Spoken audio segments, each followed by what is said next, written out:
Welcome to the Slop Farm. Enjoy the video. In this video, I will help you play Eric Clapton's Change the World. We'll start by exploring the song's key of E major and its unique blend of blues and pop. You'll learn the essential chords and rhythmic approaches for each section. By the end, you'll have a clear understanding of the song's structure, enabling you to play this timeless piece with confidence and musicality. Let's get started on this fantastic journey. The intro and verses of Change the World are rooted in a classic blues progression, primarily using the E and A chords.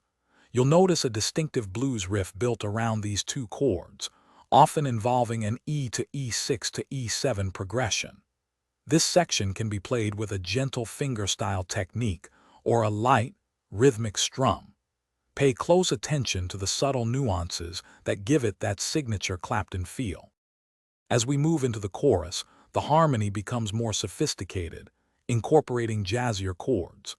You'll encounter shapes like F-sharp minor 7, G-sharp 7, C-sharp minor 7, and D-sharp minor 7 flat 5.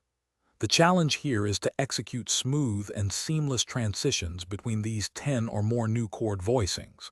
Focus on maintaining a steady, flowing rhythm to capture the emotional depth of this section.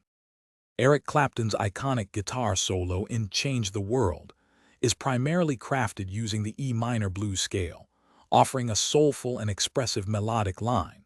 The song's overall structure typically follows an intro, verse, chorus, solo, and outro pattern. Mastering the transitions between these distinct sections is crucial for a cohesive performance. Practice integrating both the rhythmic accompaniment and the lead solo to truly bring this beautiful song to life.